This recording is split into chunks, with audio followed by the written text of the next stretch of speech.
When's the last time you rewatched Blade? For me, it had been a minute, but I recently gave it another watch in the spirit of Halloween, and I think it's super underrated and holds up surprisingly well after all these years.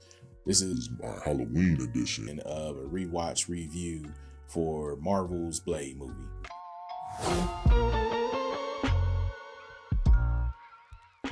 It was directed by Stephen Norrington and written by David Goyer. It was released in 1998 and starred Wesley Snipes in the title role.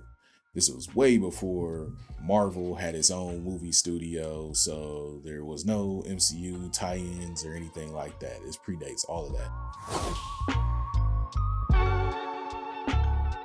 The movie was way ahead of its time and dropped about a year before the first Matrix movie and shares a surprising amount of aesthetic choices that people probably more associate with that movie. Stylistically, it had the leather coats and all black and sunglasses and nightclub scenes that the Matrix is more iconic for using. At that time, the superhero movie genre was languishing after the release of silly adaptations like Batman Forever and Batman and Robin.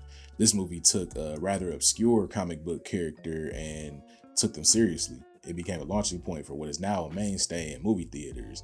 The martial arts choreography was quality throughout. It was ahead of its time in focusing on vampires too. They became a huge pop culture thing later on with the Twilight movies.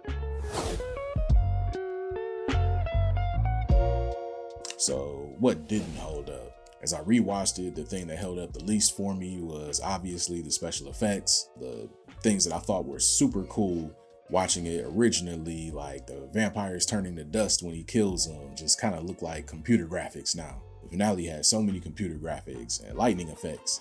It looks like the 90s and reminds me of the endings of movies like Ghostbusters or Indiana Jones. I guess those light shows were a mainstay in the third acts of big blockbuster movies back then. It really shows how far we've come when you compare it to current comic book movies. And Frost was such a whack villain and did nothing of significance the entire movie. Then he gets dispersed without much of a fuss in the third act. For such a low-key character, a lot is spun out of the Blade movies.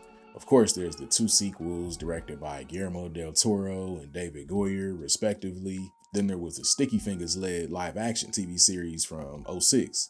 It was intended to be in continuity with this saga of movies and was also written by David Goyer. It lasted 13 episodes and I guess it's worth a watch, but it's nothing too special. And in 2011, they had the anime series that was kind of cool. And finally, in 2025, Mahershala Ali is going to star as the character in its MCU debut.